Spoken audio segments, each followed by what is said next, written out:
Porque si no tienes estructura, no tienes capacidad, no tienes una línea ideológica y un programa correcto, testado en la realidad, y no tienes el apoyo mayoritario de los trabajadores, lo que puede salir de esa crisis y de ese cuanto peor mejor puede ser algo peor de lo que se pueden imaginar, y desde luego algo a lo que no se pueden enfrentar.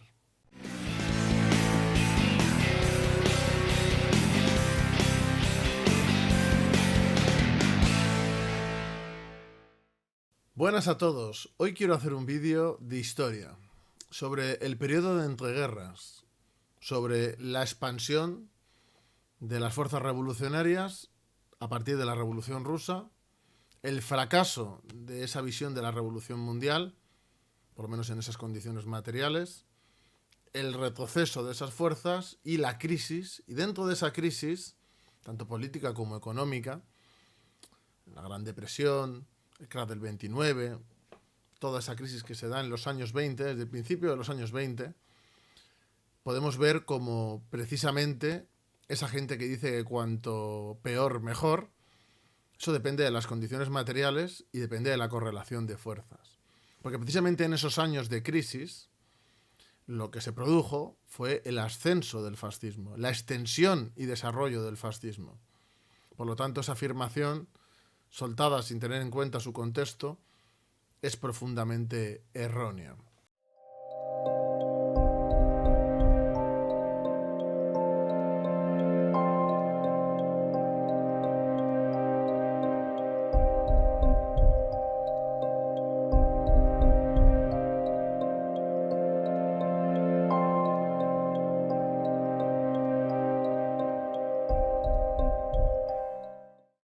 Hay que tener en cuenta que la Revolución Rusa supuso un cambio. Supuso demostrar que se podía tomar el poder y que se podía hacer la revolución. Se dejaron llevar por ese entusiasmo y pensaron que la revolución iba a ser internacional, hasta el punto de que en el Partido Comunista, hubo debates sobre las fronteras. Podemos ver esa primera constitución en la cual ni siquiera se habla de lo nacional, ni del Estado, ni de prácticamente nada, porque daban por hecho que la revolución iba a ser mundial. Pero la realidad se encargó de demostrar que las cosas no eran así. Y de hecho, tras el fracaso de ese desarrollo o esa expansión de la revolución a escala mundial, podemos ver el fracaso de los espartaquistas, la muerte de Liebknecht y el asesinato y de Rosa Luxemburgo. Después de conseguir tomar el poder en Hungría, como se perdió y la reacción volvió al poder, la Unión Soviética, la Rusia soviética en un principio, después de la guerra civil, etcétera, y de las intervenciones extranjeras, terminó siendo, con el paso del tiempo, en la Unión Soviética. Podemos ver cómo se quedó sola frente a un mundo hostil y profundamente capitalista. En ese contexto es en el que se desarrolla, que ya es en el final de la época de Lenin, ya se empieza a desarrollar y termina constituyéndose lo que se llamó el socialismo en un solo país, que fue fruto de las condiciones materiales, de las circunstancias que se vivían en ese momento. Entonces ese auge revolucionario, se quedó en ese gran avance que fue que existiera un Estado socialista, por lo menos desde mi perspectiva. Sin embargo, a nivel general, lo que pasó después de ese intento de extensión fue todo lo contrario. Y hubo una pugna, ya antes en lo que he dicho también existía esa pugna, entre revolución y contrarrevolución. Precisamente en ese proceso, en esas luchas, el movimiento obrero fue hacia la escisión. Es decir, por ejemplo, muchos partidos, dentro de todos los partidos, de hecho, podemos ver una pugna interna para adscribirse o no a la Comintern, a la Tercera Internacional que se funda, en contraposición a la Segunda Internacional, que había sido traidora a los intereses de los trabajadores al apoyar los créditos de guerra. Esa internacional se refundó y se empezó a construir lo que se llamó la Segunda Internacional y Media, que precisamente es donde la mayoría de los partidos socialistas terminaron encuadrándose. Pero, en un principio, muchos de esos partidos simpatizaron, por lo menos gran parte de sus bases, con la Comintern, con la Internacional Comunista y con la experiencia soviética. Por ejemplo, el PSOE llegó a aceptar, que de hecho haré un vídeo sobre los orígenes del PC, llegó a aceptar ser parte de la Cominter, pero poniendo dos condiciones. La Cominter, precisamente la Tercera Internacional, la Internacional Comunista, fue firme en ese sentido y mantuvo esas 21 condiciones para ser miembro de la Cominter. Muchos partidos, por ejemplo el PSOE, aquí en España, dijeron no, que es que había dos condiciones que ellos no estaban dispuestos, pero en realidad era una cuestión de esencia entre lo revolucionario y lo que era más reformista, como ya había sido de forma anterior la mayoría de estos partidos. Entonces se dio un proceso de escisión. Aquí en España, esto es un poco más complejo porque las juventudes se separan primero, montan el Partido Comunista Español, luego los terceristas montan el Partido Comunista Obrero Español, que no tiene nada que ver con el de ahora, y luego habrá otra decisión de la juventud. Bueno, pasarán una serie de cuestiones que se terminarán fusionando, conformando el PC. Ese no es el tema de hoy, pero sí quiero, si os parece que puede ser un buen tema, pues me lo dejáis en los comentarios. Pero lo que quiero decir es que hubo escisiones, por los cuales se constituyeron nuevos partidos, y estos, fueron parte de esa internacional comunista. Pero el movimiento obrero en sí, en esos años, no se encontraba a la ofensiva, sino más bien al contrario.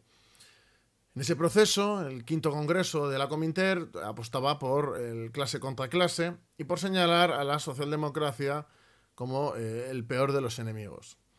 Y si bien es cierto que ese reformismo y esa defensa velada del capitalismo, pues sí es algo que desde luego no es revolucionario, teniendo en cuenta el contexto en el que se estaba y las amplias masas obreras que se encuadraban en esos partidos, en esas bases, desde luego no era la posición correcta y así lo rectificaron y terminaban apostando por el Frente Único y posteriormente por el Frente Popular.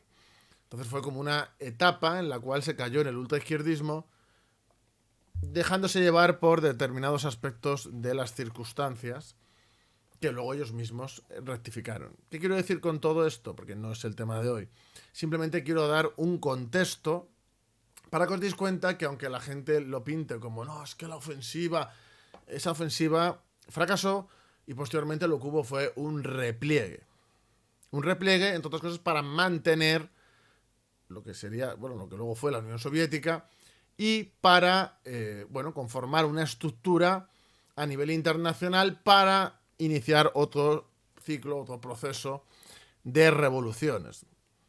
Porque eso del socialismo en un solo país no significa que la revolución solo se pueda desarrollar en un país, sino que por las condiciones materiales de ese momento había que consolidar y defender y mantener esa experiencia precisamente para cuando, y para que sirviera de baluarte de la revolución, para cuando se iniciara otro desarrollo revolucionario, otro proceso revolucionario, precisamente extender, ¿no?, la revolución. No es que Stalin fuera una persona que quería solo quedarse, no es así, y de hecho en la Segunda Guerra Mundial se pudo ver a la perfección. Independientemente de que luego posteriormente por presiones capitalistas, la bomba nuclear, etcétera, disolviera la Cominter y posteriormente montara la Cominform precisamente para enmendar lo que eso significó, que desde mi punto de vista también fue un error. Los años 20 y el principio de los años 30, todos los problemas económicos, la crisis, luego terminó, la Gran Depresión, etcétera. Todo ese proceso dejó a las fuerzas de la revolución, a las fuerzas comunistas, precisamente contra las cuerdas. La situación no podía ser peor, y ya no solo en Alemania por el tema de las imposiciones, de las reparaciones de guerra y demás, que obviamente tuvieron una repercusión también en la propia sociedad alemana, sino en general en Europa nos encontramos ante una eliminación, una supresión de los ahorros de la gente humilde, especialmente, de los trabajadores. Podemos ver cómo de repente el paro se incrementa de forma brutal. Una de las imágenes típicas de esos años precisamente son las casas de beneficencia y, de labores sociales de ayuda a gente que no tenía nada, ¿no?, de gente que se quedaba literalmente en la calle o sin ningún ingreso y teniendo familias bastante amplias. De hecho, un buen bueno, una señal bastante clara de lo que significó esto es, por ejemplo, la interrupción total, bueno, total, pero una disminución muy amplia de los procesos migratorios. Por ejemplo, eso se ve muchísimo en Estados Unidos, donde pasa, vamos, de ser gigantesca la inmigración que estaba llegando allí a ser muy limitada. Y también se puede ver por ejemplo, en España, la migración que había hacia Hispanoamérica se reduce también de forma drástica. Eso es un buen indicativo también de cómo estaba realmente la situación. La clase trabajadora, la clase obrera y los trabajadores en general sufren una depauperación brutal, y precisamente los partidos más bollantes, por así decirlo, los que más crecen, los que están más en expansión, se nutren precisamente de esa población parada. Tanto partidos de corte obrero como partidos fascistas, que empiezan a aumentar precisamente por la gente y el desencanto que hay con la clase política y especialmente con el liberalismo y la democracia, ¿no? Hay una crisis del liberalismo en la cual en esos años posteriores, a partir de, desde los 20 y ya hacia los 30 más, precisamente cada vez hay menos democracias y el liberalismo cada vez crea más dudas.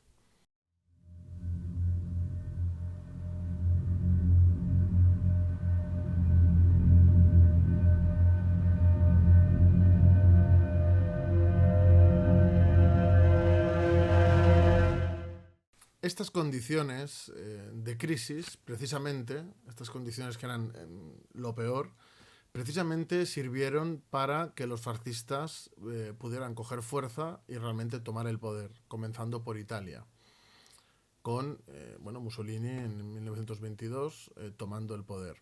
Hay que tener en cuenta que los movimientos fascistas, por mucho defensa de la violencia como una esencia del hombre viril que toma el poder para coger el destino en sus manos, ¿no? Vemos esa retórica. No tomaron el poder en ningún sitio por la fuerza. Fue precisamente en cooperación con lo que era el viejo régimen. Hay que tener en cuenta que aquí hay que dividir y hay que distinguir, aunque no es el tema de hoy, entre los partidos denominados fascistas y partidos o movimientos que eran de un corte conservador o tradicionalista, reaccionario, por supuesto, que eran fervientes anticomunistas y que en determinadas condiciones podían llegar, como pasó en Italia o en Alemania, a ir de la mano o a upar directamente a los partidos fascistas. En otros sitios estuvieron en pugna, eso es así, pero ni en Italia ni en Alemania toman el poder mediante una insurrección, sino que es precisamente el viejo poder que ante el miedo a la revolución les da la mano y les aupa. Hay que tener en cuenta también que el ascenso de Hitler, la toma de poder por parte de Hitler, significa un antes y un después. Es decir, el fascismo como tal no hubiera pasado a la historia como lo que fue, sino llega a ser por la irrupción de Hitler y de la toma de poder de los nazis, de los nacionalsocialistas, del poder en Alemania. De hecho, la Flecha Cruz de Hungría, la Guardia de Hierro rumana, los croatas, los Ustacha de Ante Pavelic, etcétera, precisamente cuando pegan el subidón y cuando realmente se convierten en fuerzas temibles, es precisamente después de la llegada de Hitler al poder. En España, con el movimiento nacional, el alzamiento, etcétera, precisamente la ayuda de estas potencias, especialmente a Alemania, incluso antes del conflicto civil, la derecha radical y la no radical se vio muy influida por lo que mucha gente llama al fascismo, como un fenómeno de época que sin duda marcó esa época. O sea, eso es algo indudable. Y desde luego, mucho más lo hizo la Alemania de Hitler que la Italia de Mussolini. A pesar de que pasaron 11 años, o sea, Italia se adelantó por 11 años a Alemania. Quiero leer un pequeño extracto del libro Historia del siglo XX de Eric Hobsbawm. Voy a poner varios libros, o sea, de fuentes de lo que estoy diciendo, para que podáis ver de dónde he sacado, en qué he fundamentado mucho de lo que he dicho o he desarrollado en este vídeo.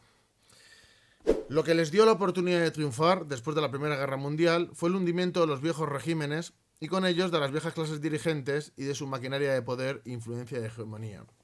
Las condiciones óptimas para el triunfo de esta ultraderecha extrema eran un Estado caduco cuyos mecanismos de gobierno no funcionaran correctamente, una masa de ciudadanos desencantados y descontentos que no supieran en quién confiar, unos movimientos socialistas fuertes que amenazasen, o así lo pareciera, con la revolución social, pero que no estaban en situación de realizarla, y un resentimiento nacionalista contra los tratados de paz de 1918-1920.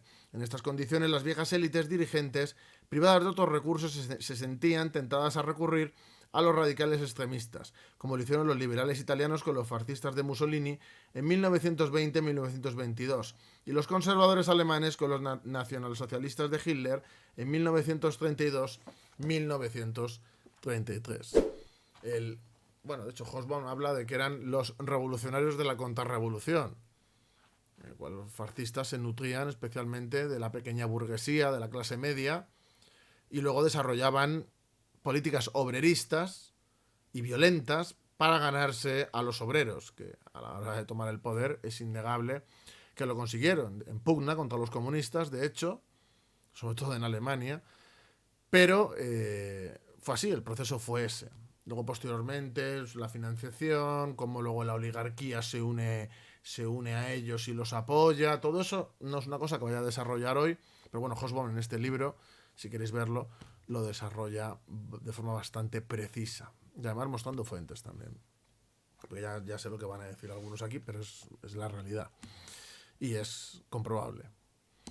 Obviamente el fascismo usó esa demagogia, ese oportunismo, para poder levantar las bases y la estructura para poder asaltar el poder e incluso llegar a alianzas con ese poder para eliminar a lo que para ellos era el enemigo extranjero, como se decía aquí en España, ¿no? Que actuaba bajo las órdenes de la Cominter. Entonces el miedo, esa llamada al miedo y a la reacción que había que tener frente a él, es otra cosa que también les fortaleció. Estamos hablando de unas condiciones sociales de efervescencia, de polarización, de crisis, de penuria, en la cual ellos supieron sobreponerse y llegar a tomar el poder en varios países.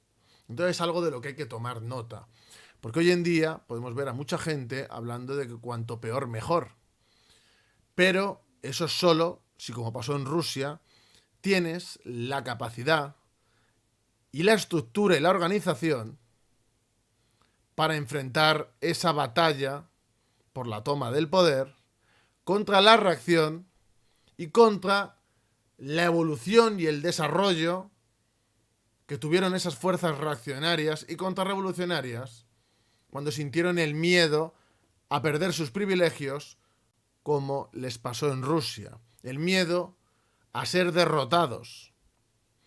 Por lo tanto, ellos también se profesionalizaron.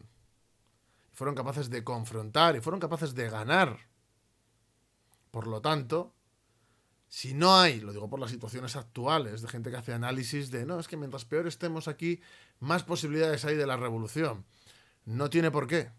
Porque si no tienes estructura, no tienes capacidad, no tienes una línea ideológica y un programa correcto, testado en la realidad, y no tienes el apoyo mayoritario de los trabajadores, lo que puede salir de esa crisis y de ese cuanto peor mejor, puede ser algo peor de lo que se pueden imaginar. Y desde luego algo a lo que no se pueden enfrentar.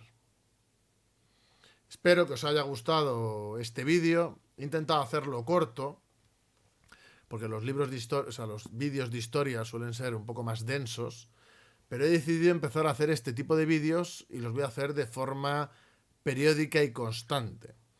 Aparte de que cuando saquemos en abril la revista de Historia de las Ideas que vamos a desarrollar, haremos como formato podcast de historia. Seguiré haciendo los vídeos de siempre, pero habrá una sección de historia aquí y otra en patente de corso, dependiendo de los temas, y le daremos bastante bombo a la cuestión de la historia, de artículos, de libros y bueno, de vídeos divulgativos como este mostrando fuentes para que la gente lo pueda comprobar y no se ciñan a las opiniones de unos u otros, sino en los hechos, en los datos. Así que bueno, espero que os haya gustado. Si podéis dejar un comentario, un me gusta, que lo compartáis y ayudéis a que esto vaya mejor, pues eso facilitará que hagamos más vídeos. Pero de todas las maneras os puedo decir que aunque no fueran muy bien, que cambiará dependiendo de los temas, o sea, soy consciente, es una cosa que voy a desarrollar. Así que bueno, espero que os guste, porque lo voy a hacer sí o sí. Así que muchas gracias y como digo siempre, a seguir dando guerra.